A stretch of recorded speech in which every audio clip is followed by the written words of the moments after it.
Di sini kita akan bahas materi tentang peluang.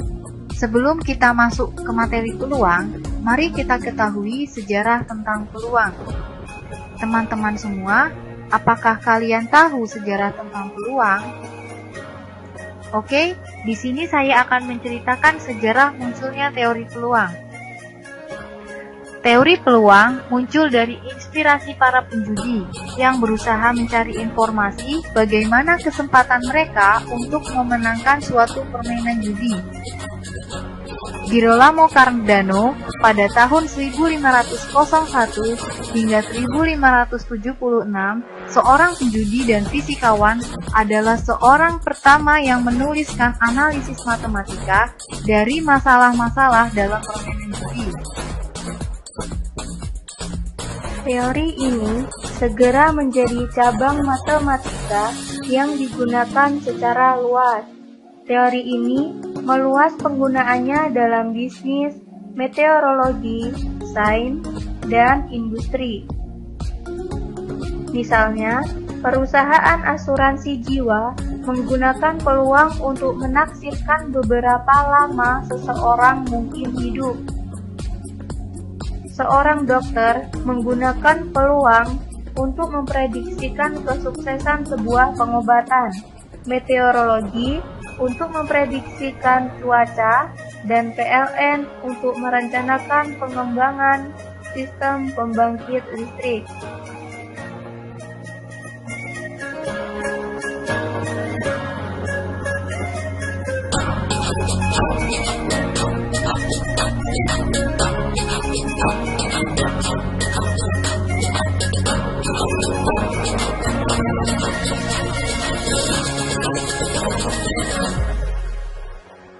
Setelah mengetahui sejarah tentang peluang, selanjutnya akan membahas materi tentang peluang.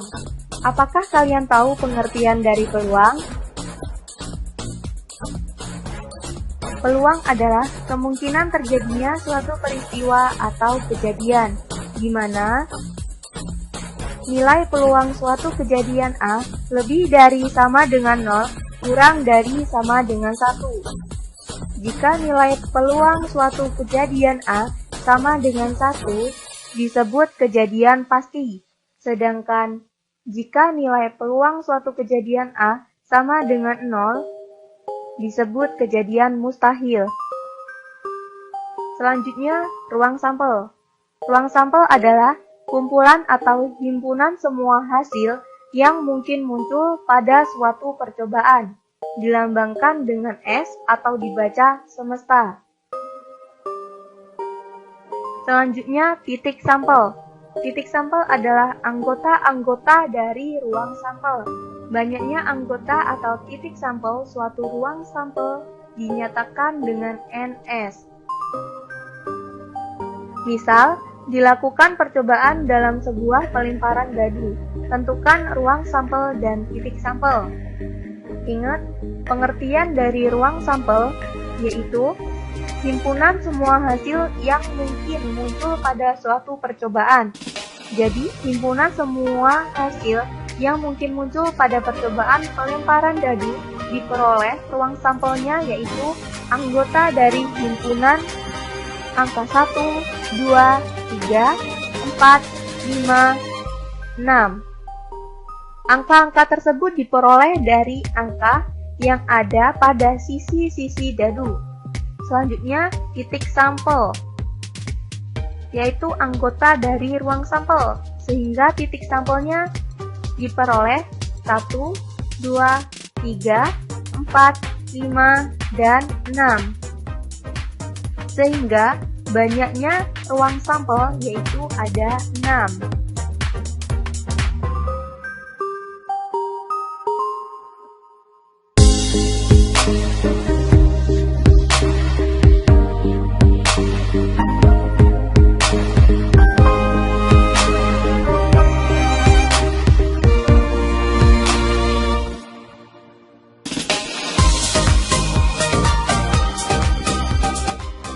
Cara menentukan ruang sampel dari titik sampel ada 3 cara, yaitu 1. Mendaftar.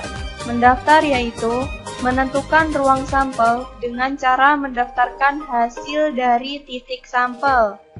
Yang kedua, tabel, yaitu menentukan ruang sampel dengan cara membuat tabel dengan syarat minimal 2 objek atau 2 kali percobaan. Yang ketiga, diagram pohon, yaitu menentukan ruang sampel dengan cara membagi kategori secara terperinci dengan syarat minimal 2 objek atau 2 kali percobaan. Contoh mendaftar. Tentukan ruang sampel pada pelemparan sebuah koin. Kemungkinan pelemparan sebuah koin yang pertama muncul yaitu angka, yang kedua yaitu gambar. Jika ruang sampelnya dituliskan dengan cara mendaftar, hasilnya adalah S sama dengan himpunan yang beranggotakan angka, gambar. Contoh mendaftar selanjutnya, tentukan ruang sampel pada pelemparan 2 koin secara bersamaan.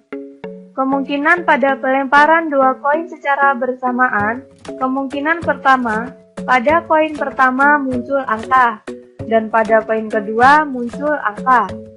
Kemungkinan yang kedua, pada koin pertama muncul angka, dan koin kedua muncul gambar.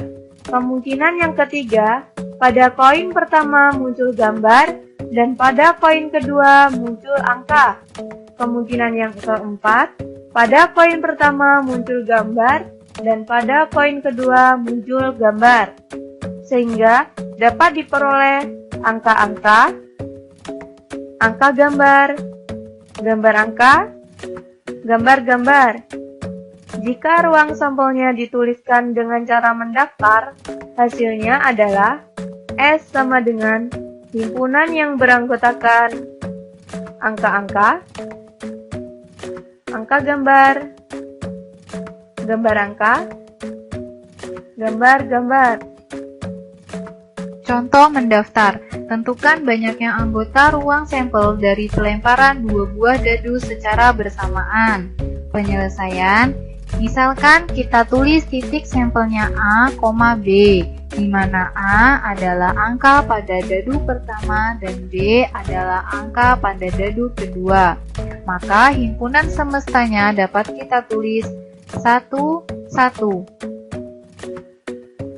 1 yang pertama yaitu angka pada dadu pertama yang kita misalkan A, dan 1 yang kedua kita misalkan B, yang dimana B adalah angka pada dadu kedua. Dan seterusnya dapat kita tulis 1, 2, 1, 3, 1, 4, 1, 5, 1, 6, hingga 6, 6. Jadi banyaknya ruang sampel adalah NE sama dengan 36. Contoh tabel. Tentukan banyaknya anggota ruang sampel dari pelemparan 2 koin secara bersamaan. Penyelesaian. Kita buat 2 kolom dan 2 baris, di mana baris kita isi angka dan baris kedua kita isi gambar.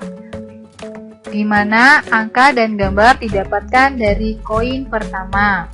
Dan pada kolom pertama kita tulis angka, dan pada kolom kedua kita tulis gambar, di mana angka dan gambar didapatkan dari koin yang kedua, dan akan bertemu antara baris dan kolom, yaitu angka-angka pada baris angka kolom angka, angka gambar pada baris angka kolom gambar, gambar angka pada baris gambar kolom angka, gambar-gambar pada baris gambar kolom gambar. Jadi banyaknya ruang sampel adalah NE sama dengan 4. Contoh tabel. Tentukan banyaknya anggota ruang sampel dari pelemparan 2 buah dadu secara bersamaan. Penyelesaian. Kita buat 6 kolom dan 6 baris, di mana pada kolom kita tulis 1, 2, 3, 4, 5, 6, dan pada baris kita tulis 1, 2, 3, 4, 5, 6. Dan pada baris didapatkan dari dadu yang pertama dan pada kolom didapatkan dari dadu yang kedua, maka akan saling bertemu antara baris dan kolom, yang menghasilkan 1, 1 pada baris pertama, kolom pertama, 1, 2 pada baris pertama, kolom kedua, 1, 3 pada baris pertama, kolom ketiga, 1, 4 pada baris pertama, kolom keempat, 1, 5 pada baris pertama, kolom kelima, 1, 6 pada baris pertama, kolom keenam. Dengan cara yang sama pula akan didapatkan 21, 22, 23, 24, 25, 26, hingga 66. Jadi banyaknya ruang sampel adalah NS sama dengan 36. Diagram pohon. Contoh soal, tentukan banyaknya ruang sampel jika sebuah uang logam dilemparkan sebanyak 2 kali. Penyelesaian, angka, gambar dari logam yang pertama.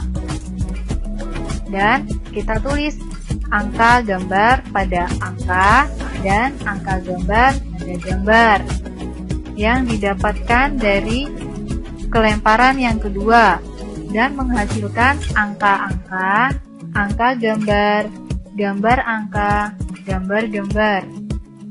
Jadi ruang sampelnya adalah S sama dengan himpunan yang beranggotakan angka-angka, angka gambar, gambar angka, dan gambar-gambar. Banyaknya ruang sampel atau NS sama dengan 4.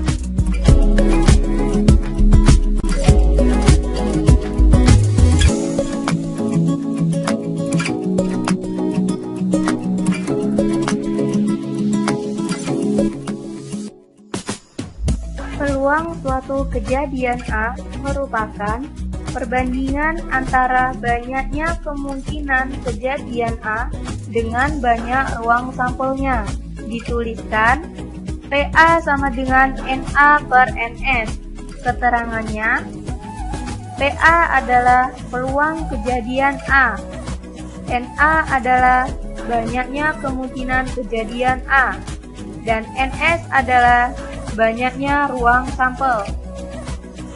Contoh soal, sebuah dadu akan dilempar sekali.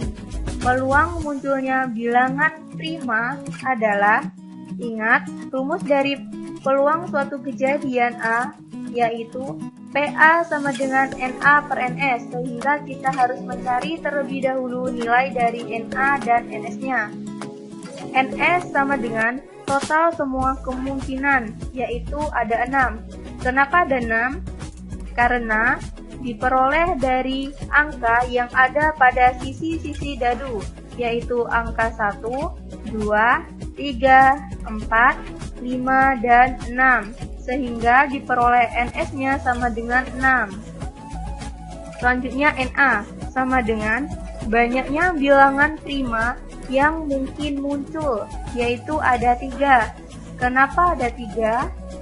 Karena pengertian dari bilangan prima yaitu bilangan yang habis dibagi dengan angka 1 dan dirinya sendiri, yaitu terdiri dari angka 2, 3, dan 5. Karena 2 habis dibagi dengan 1 dan dirinya sendiri, 3 habis dibagi dengan 1 dan dirinya sendiri, dan 5 habis dibagi dengan 1 dan dirinya sendiri, sehingga diperoleh NA sama dengan 3. Setelah mengetahui NS dan NA-nya, kemudian dimasukkan ke dalam rumus PA sama dengan NA per NS, dengan NA-nya sama dengan 3 dan NS-nya sama dengan 6. Sama-sama disederhanakan dibagi dengan 3, sehingga diperoleh 1/2. Jadi, peluang munculnya bilangan prima adalah 1/2.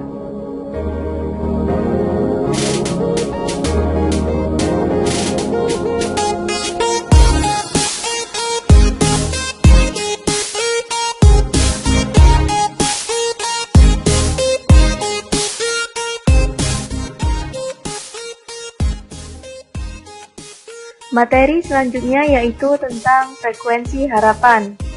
Frekuensi harapan suatu kejadian adalah harapan banyaknya muncul suatu kejadian dari sejumlah percobaan yang dilakukan. Frekuensi harapan biasanya dilambangkan dengan F besar H kecil. Secara matematis ditulis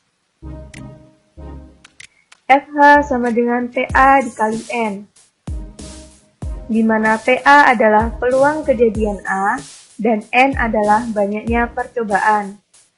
Contoh soal, sebuah dadu dilempar sebanyak 120 kali berturut-turut. Frekuensi harapan munculnya faktor dari 15 adalah, ingat, rumus dari frekuensi harapan yaitu FH sama dengan PA dikali N. Karena PA di dalam soal belum diketahui, maka kita harus mencari terlebih dahulu, yaitu dengan mencari peluang suatu kejadian munculnya faktor dari 15. Ada yang masih ingat rumus dari PA? Ya, PA sama dengan NA per NS. Jadi kita harus mencari terlebih dahulu NA dan NS-nya. NA sama dengan faktor dari 15 adalah 1, 3, dan 5.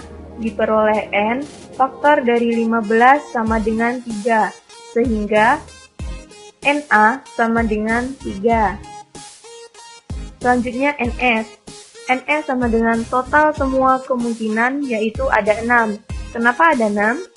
Karena diperoleh dari angka yang ada pada sisi-sisi dadu, yaitu ada angka 1, 2, 3, 4, 5, dan 6.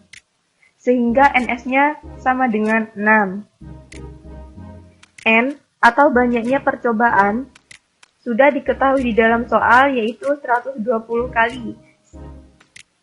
Jadi, N sama dengan 120 kali.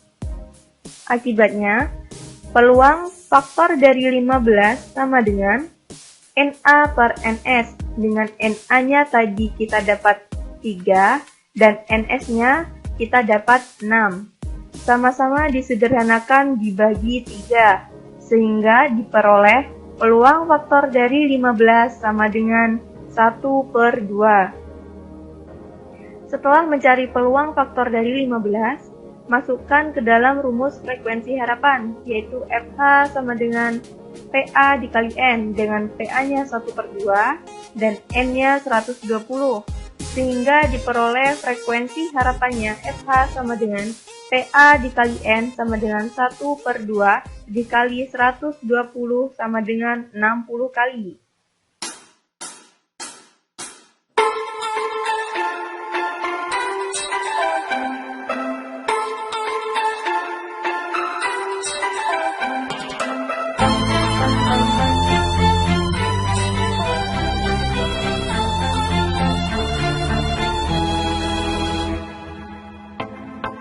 Peluang komplement suatu kejadian. Komplement dari suatu kejadian A ditulis A pangkat C, yang dibaca A komplement, yaitu kejadian bukan A. Contoh, sebuah dadu dilambungkan ke atas 1 kali. Jika kejadian A adalah munculnya mata dadu genap, maka tentukan kejadian bukan A. Penyelesaian. Ruang sampelnya adalah S, himpunan yang beranggotakan 1, 2, 3, 4, 5, dan 6 yang diperoleh dari angka pada sisi-sisi dadu. Dan banyaknya ruang sampel sama dengan 6. Kejadian A adalah kejadian munculnya mata dadu genap dengan A himpunan yang beranggotakan 2, 4, 6. Dan banyaknya kejadian muncul mata dadu genap sama dengan 3, atau nilai NA-nya sama dengan 3. Kejadian bukan A adalah kejadian munculnya mata dadu ganjil dengan A komplement, himpunan yang beranggotakan 1, 3, 5, sehingga didapat banyaknya kejadian muncul mata dadu ganjil atau N, A komplement sama dengan 3.